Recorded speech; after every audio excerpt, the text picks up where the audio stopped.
Okay, hello back everyone. Sorry for the lunch pause we took so some of us are eating already here in the Riga conference. Some of you may enjoy your own lunch, and we will say this is not a coffee break. This is a lunch conversations. We will have three guests, and one of them is from the Germany, Rudolf Dolzer. He works in a German-Russian forum for raw industrial or raw materials. I guess you've been chosen as an expert here really to address this very question. If something happens with raw material prices that we export from Russia so much to the Europe, do you think something will change in the Russian society itself? Will it be more democratic, or there will be a mismatch revolutions and different type of things? Because now this status quo we are obtaining, and well, everything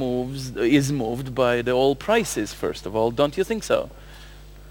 Oil price, energy price, raw materials is absolutely important, as we know, for the Russian budget.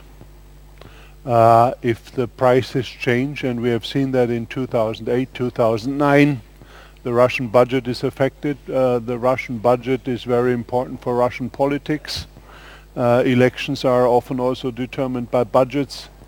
So if the prices would change, I think this will be very important for Russia. It will also be very important for European-Russians relations. We are currently debating with Russians, should the price of gas be tied in the future to the price of oil as it is right now? Should we have long-term contracts?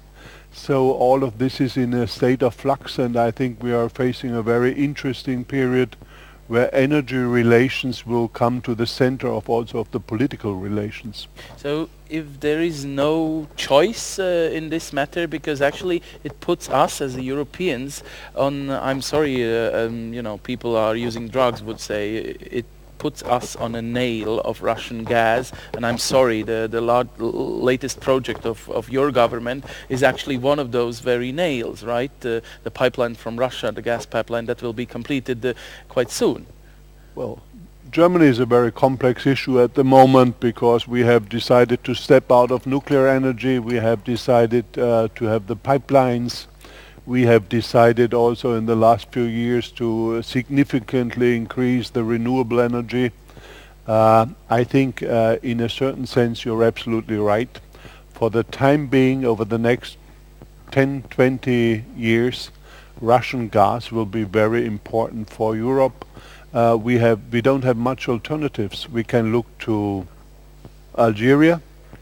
We can look to Qatar for LNG. We can look to Norway. The European reserves are dwindling.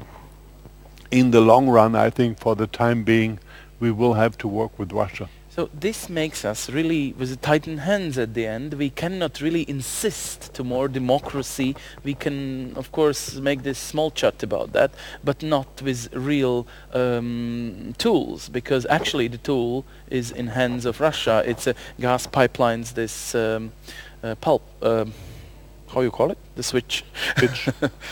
I'm not as skeptical as you. We have had in Germany relations with Russia on gas issues since 1973. We really have had no serious problems. I know that Russia has had its disputes with Ukraine, very complex disputes, by the way. And I think it is in Russia's interest to work with Europe on gas, and it's in European interest to work with Russia.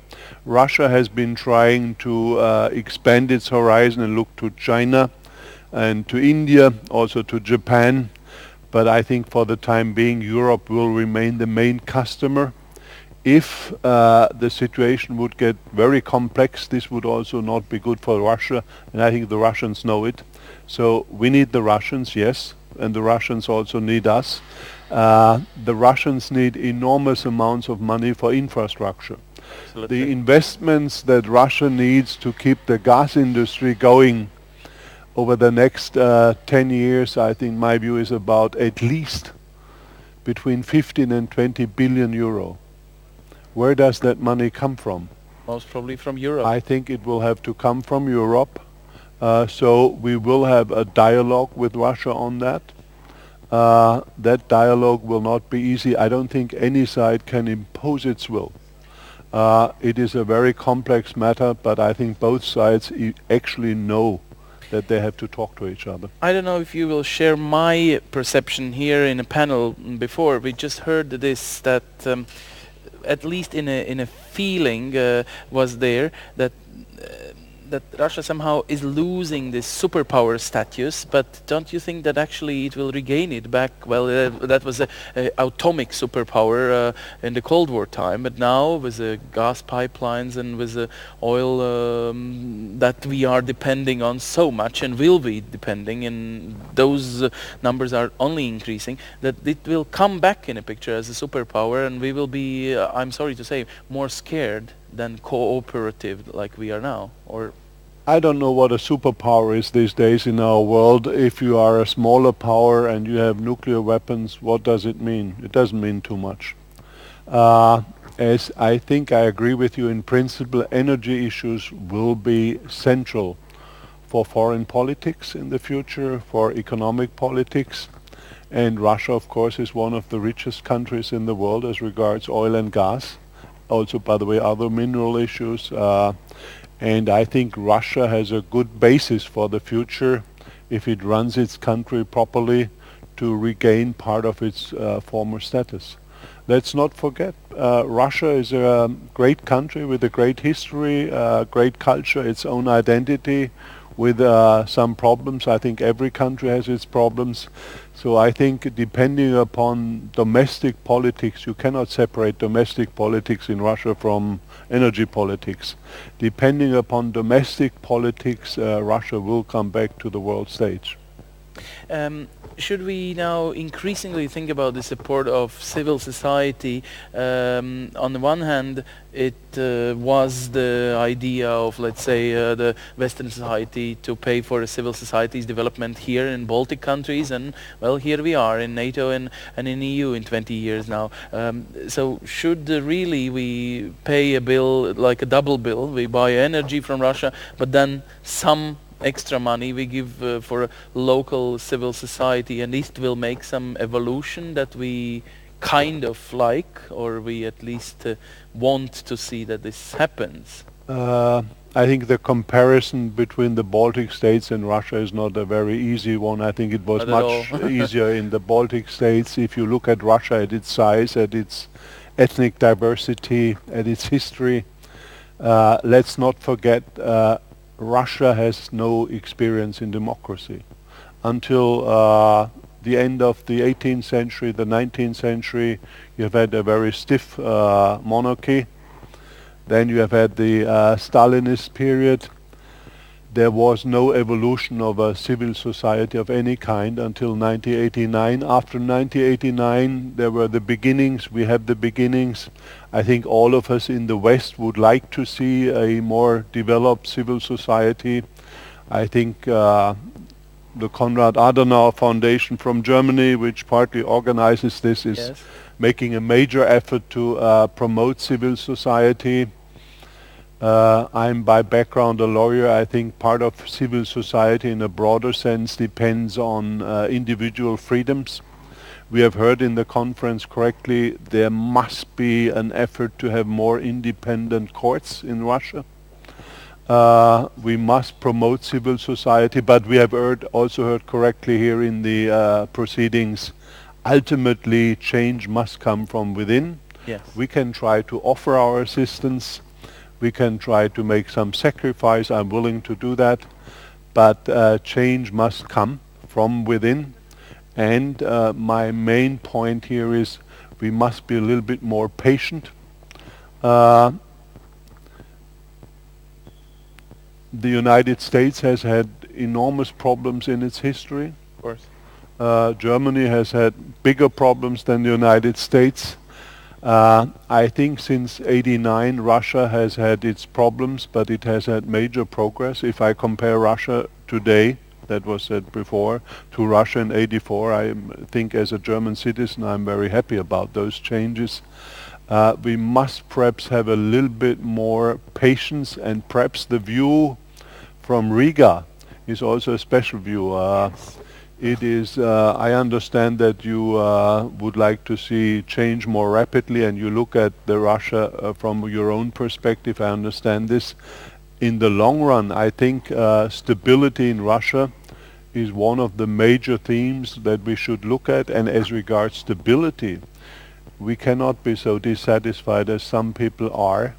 When I've heard the discussion here with also with my American friends, Yes. I live in part in the United States. I'm a great friend of the United States. Some of my American friends seem to have some difficulties moving away from the perspective which they have had already in the early 80s. So you mean Cold War? The Cold War is over.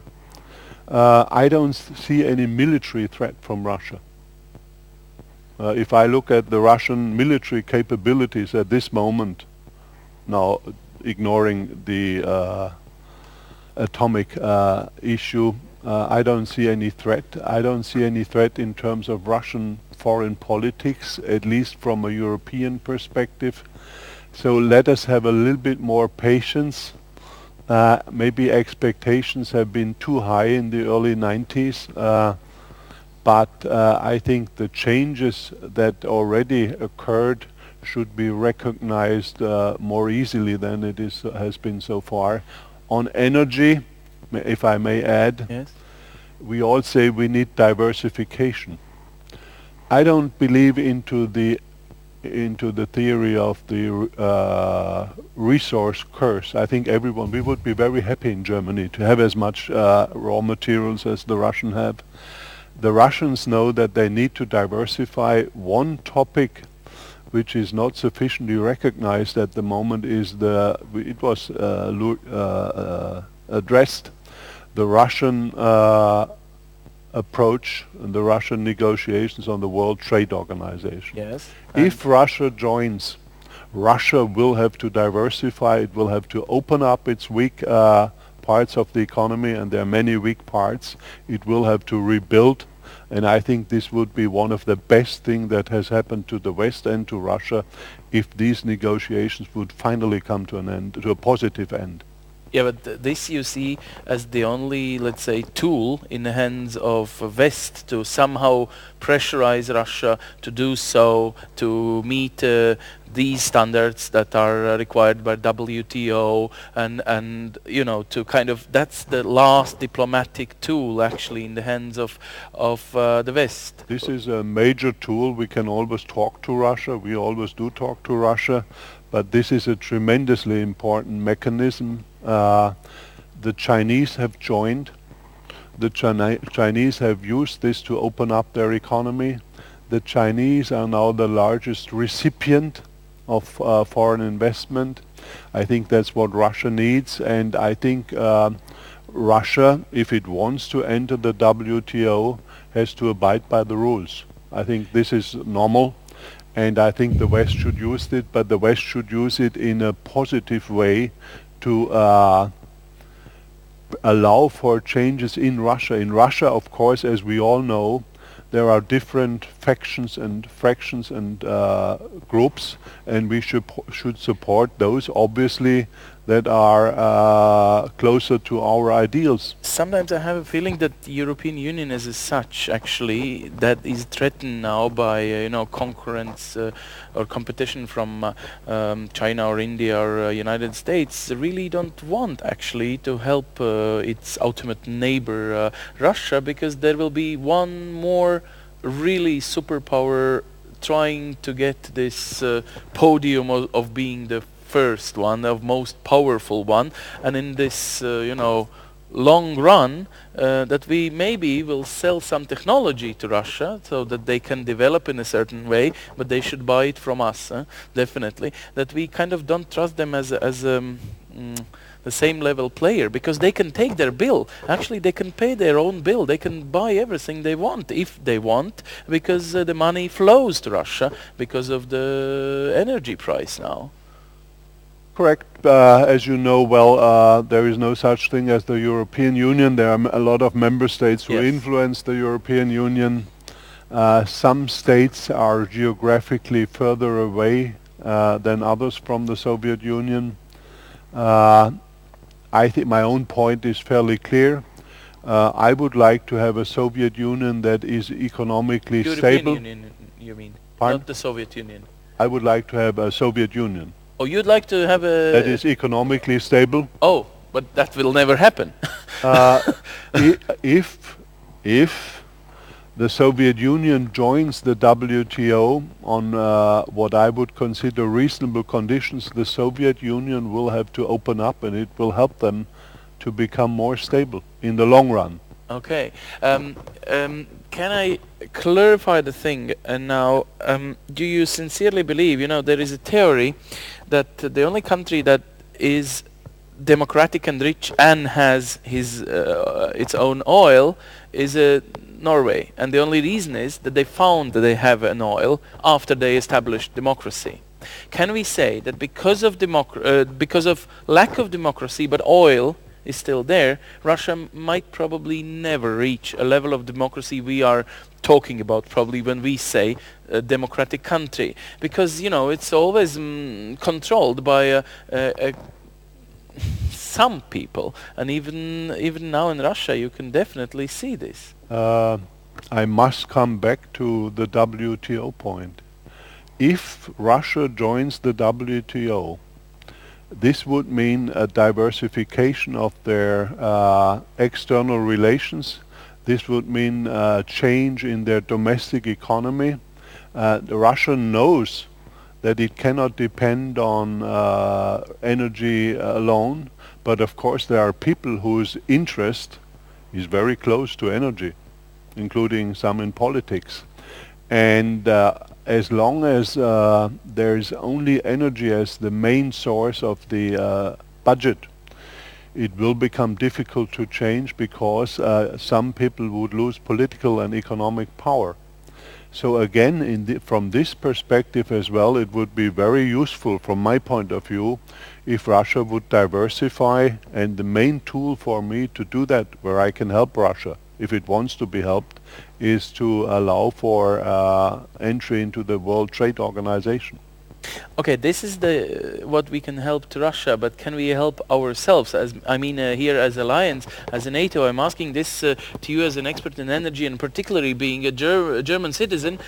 Your decision of the country to cut atomic energy actually means to go for more greener energy. So this we see as a future prospect. So can we say that in the next 20, 30, 40, 50 years, we will actually by doing this, investing into a different ways of energy producing, we will really also cut this now dependency that is definitely seeable in every conversation of our politicians in between, that energy is the tool that Russia, pays for music we are sometimes playing. Over the next 40 years, the energy landscape will be totally changing. I think mainly because of climate change. All the Western countries will try to reduce their use and consumption of fossil fuels. I think the energy picture will also change, probably because of liquid natural gas. I think the energy markets will change because of shale gas. All of this also will force Moscow to rethink its energy relations, and also force Moscow to reconsider its dependence itself from its own point of view of its budget on oil and gas. How can we protect ourselves in Europe? We can protect ourselves through diversification. We can protect ourselves through energy efficiency. There are enormous spaces for energy efficiency. But whatever we do, we can try to promote renewables. Whatever we do, for the time being, for the next 10 years, I would say, probably for the next 15 years, Germany will get about 30% of its energy, in particular gas, from Russia. There is no other choice. Which is actually a good record if you compare with the different other European countries that are depending from the Russian gas or oil fully. That is correct. Let's not forget, by the way, the resources in Norway, the resources in the United Kingdom are getting smaller. So in this respect, the dependency will increase. Of course, we will also, especially in Germany and France too, I think, reduce our consumption of fossil fuels in general. In this respect, the NATO's Russia Council, there is such an organization that was never used when it was urgent need during, for example, Georgian and Russian crisis. Yeah. So this also shows that there is a sort of energy is the main issue, and then all the diplomatic tools that could be used to pressurize with the words and things like that. But there will be probably never such a tool as an embargo or things like that to Russia, but imposed by Europeans, that is used sometimes to pressurize different other countries when Europe is not agreeing with their own policy and establishing embargo. That was in Iraq, that was in Libya, that was actually quite recently in a number of countries that are also important in the region. But Russia plays, because of energy, it's a very special role. It secures its pipeline at first, and then you can talk whatever you like, we can listen to this politely, but we would never honestly fulfill it. I'm sorry, I'm a journalist and exaggerating everything, of course. You will only use sanctions usefully if it helps you. Yes. You will not use sanctions if it works against yourself. For the time being, let us assume that Russia switches all the switches and there's no more Russian energy, oil or gas to Europe. That would not be in the interest of Europe. So on this point you're right. I think what we need there is a little bit more confidence. We don't have much confidence into each other at the moment. One very interesting point is, at this moment we have a legal vacuum between Russia and Europe as regards energy matters. We have negotiations on the partnership agreement which have been going on for 3 years. So far, new partnership agreement, so far no results. We have an energy charter treaty which Russia decided to leave because it was not in the Russian interest. So at the moment we have a legal vacuum, and we have more distrust into each other than confidence at the moment. Which makes it even more depending from this famous switch. It could switch on or off at any moment because there is no legal base, just a payment. Correct. If Russia would decide tomorrow to switch things off, there may be problems with individual companies on the legal side with which Russia works, Western companies, but there would be no problem on the level of the relations between the state. I think that's not a good situation. I think we need to work with Russia.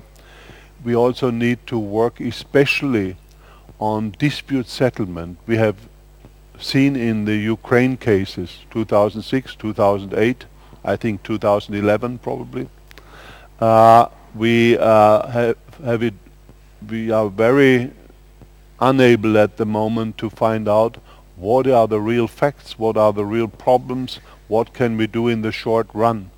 And I think we need a new system there to look at the issues. What is not good is if Russia switches off, then the countries affected claim you have violated our relations. Russia is saying, no, you're not paying the proper price.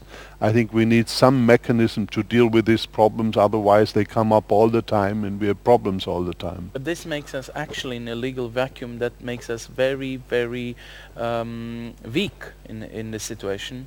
I'm sorry to say, I've got quite bad news just before winter time starts here in Latvia, let's say. That is correct. I'm afraid that hopefully this year there will be no problem in December or January between Moscow and Ukraine. It makes us weak, and I would like to strengthen that relationship. Russia has been very careful on agreeing to anything as regards energy. I think this is more a problem on the Russian side than on the European side. The European side I don't think has the issue high enough on the agenda. I think we need to move energy on the highest level of the agenda.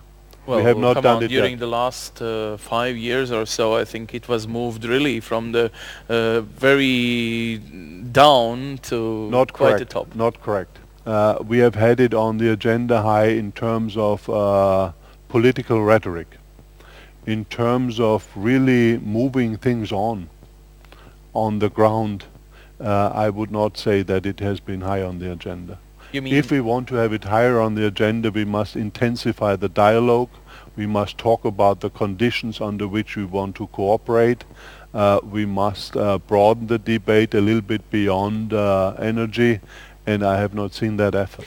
Do you think the price of all this, let's call it the market of energy in between Russia and Europe, will somehow also influence, for example, Russia's ambitions to come seriously with their own vote, for example, in the NATO, in any alliance settlements, or they still see this NATO as a old-time Cold War threat and don't like to sincerely come with the joint decision? You know, they are knocking on a door in G7, G8. There is always this game: is it G7 or G8? Should it be enlarged at all? Should, you know? There they are comfortable enough. But I felt at one point that the Russian NATO Council that was established exactly before new member countries were brought in was ambition of the Putin that he will now take a joint decision, and now he's not using this, and no one wants to use it. No one wants to remind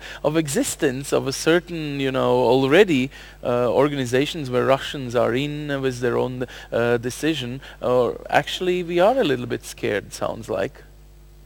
I said a moment ago that some people in the United States are still living in the Cold War. Yes. Some people in Russia are also still living in the Cold War. The history between NATO and Russia in the 90s was very complex. We know that. I think the assumption of, at that time, President Putin to enter into the NATO and have a vote that would change the structure of the NATO, I think was unrealistic. I think he made a mistake in that assumption. The Russians have to find a way to look at NATO a little bit more rationally. And the Russians, by the way, also will have to accept that is another issue. The Russians still have problems dealing with the European Union. Yes, they are. The Russians will have to accept that the European Union exists and will exist and will continue to exist even after the Euro issue. And I think it would help Russia itself not to try too much to maneuver between the member states, but simply accept that for certain issues Brussels has the competence and they will have to talk to Brussels. Not to each other capital as they did before. As they are still trying to do today. Well, yes. Can I ask you a very kind of German question? Because of you will probably be the engine for a certain time, also in an economical crisis as a Germany. Do you think that the special Russian and German relations that they play a role, especially that I've got a feeling from your colleague, I don't know if I can say so. He Mr. was my colleague in the Chancellor's yes. office. Mr. Telchik kind of all the time reminds this Gorbachev era, and of course because of history, that because of Germany is united country now because of Gorbachev's role, because of we could call it a peaceful collapse of Soviet Union. Do you think that Germans have this feeling, you know, you know what I'm talking about? There was this very special German attitude to countries like France and other after the World War II. So the same now goes to Russia, the German feeling that thank you, what you did to our country at the end, and this we have to somehow compensate. this makes a little bit different position of the Germany than any other countries in EU or NATO. I understand what you're saying. Let's not forget Horst Tilschig was one of the chief architects Absolutely. of German unification.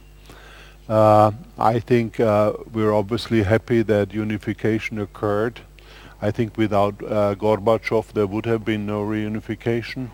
And I think it is a historic fact that without Gorbachev, unification may never have occurred during my lifetime. Probably, yeah. This is one issue that we will not forget, and I think it would be unreasonable. At the same time, someone said the other day, if Germany and Russia cooperate, this has been historically good for Europe. If Germany and Russia are at odds, this has been historically been bad for Europe. Russia is one of our distant neighbors. I think Europe will have to live with Russia. The Baltic states will have to live with Russia. Germany will have to live with Russia. So we care about Russia, and we make an effort to reasonably cooperate with them. We have a lot of differences, but that should not keep us from talking to each other.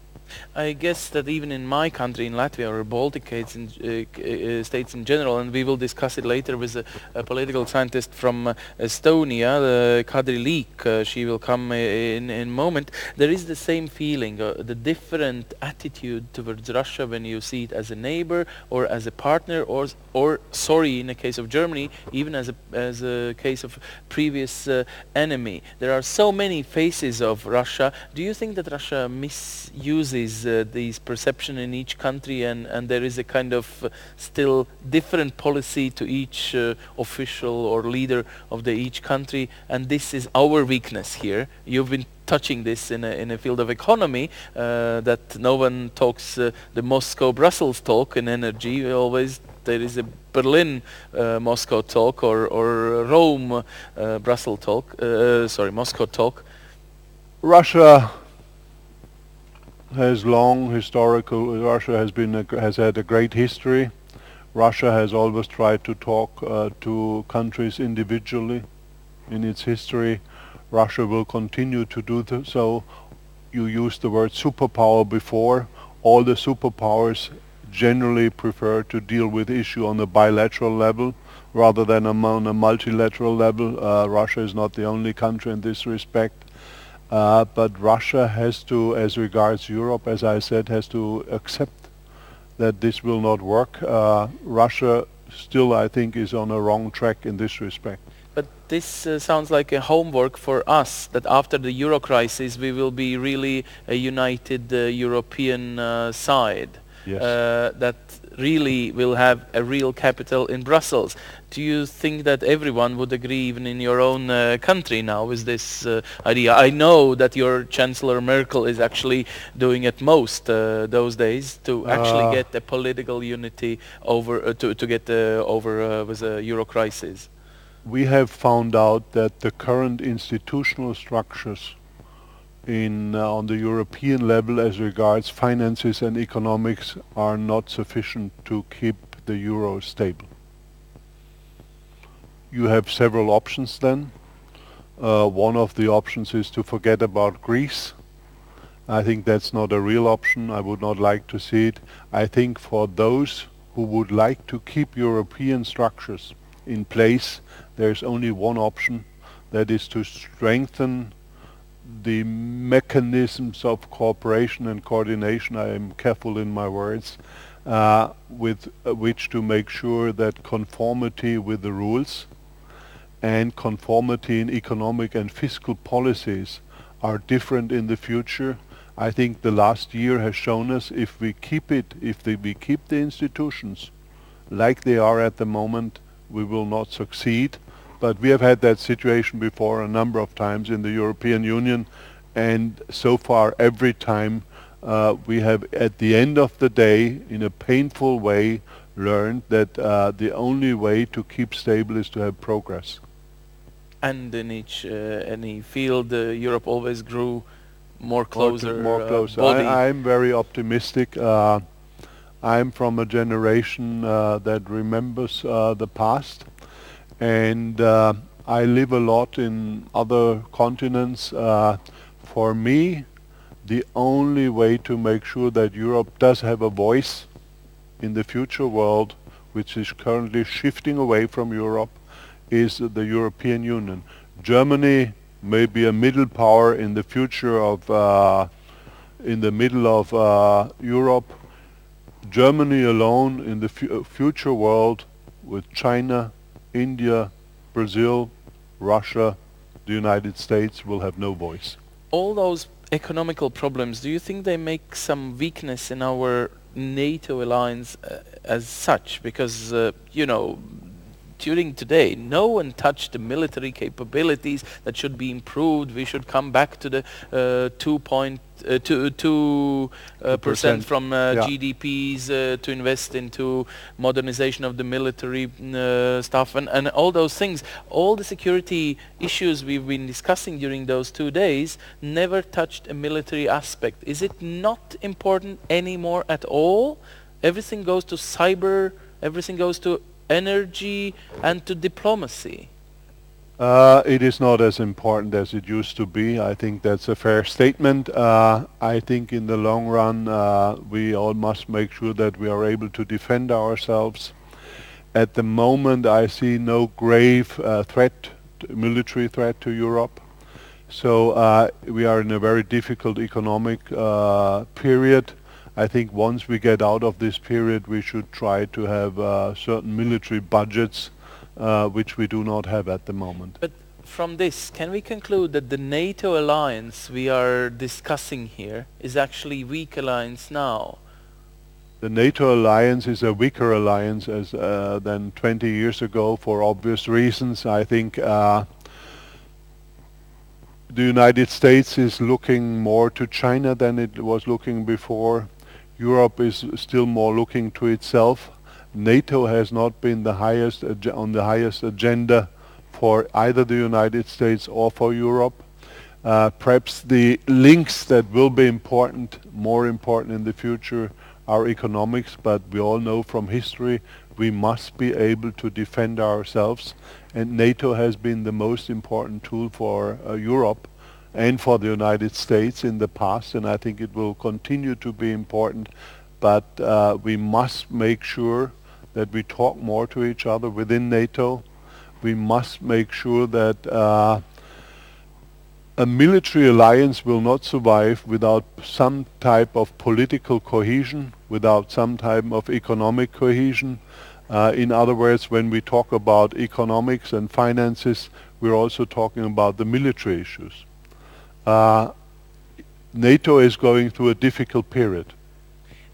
Difficult period that will require more money at the end, because this is very sensitive thing. Whatever we don't spend now, we will probably pay a double bill later when we will kind of, like you said, come back to this level of what we should invest. Military also develops. I mean, those threats are so modern, so you have to have modern shields. Modern shields must be very, very expensive. They are very, very expensive, and that's what makes it very difficult to be financed at the moment. I think military security is relative. When I look around Europe, I don't see any immediate direct threat of a military nature. That means under the current circumstances to increase the budget, the military budget significantly, I think is a difficult proposition. But at the same time, we cannot assume that in the long run we can ignore the financial side of the military cooperation. I think the United States in this respect is correct. They're spending much more than we do. We have been living under the umbrella of the United States for a long time. I think the United States in the future will become much more aggressive, calling for burden sharing, and I think that's what Europe must do in the future. And please agree with me, actually they will pressurize first of all Germany, because it never fulfilled those 2%. We Latvians, we skipped it just recently at the end. But okay, this unfortunately you are correct. Yes. Thank you very much. So Rudolf Dolzer works for a German-Russian Forum for Raw Materials. Thank you. You shared your experience and your expertise, not only in energy issues. Thank you for this. So I wish you a good lunch.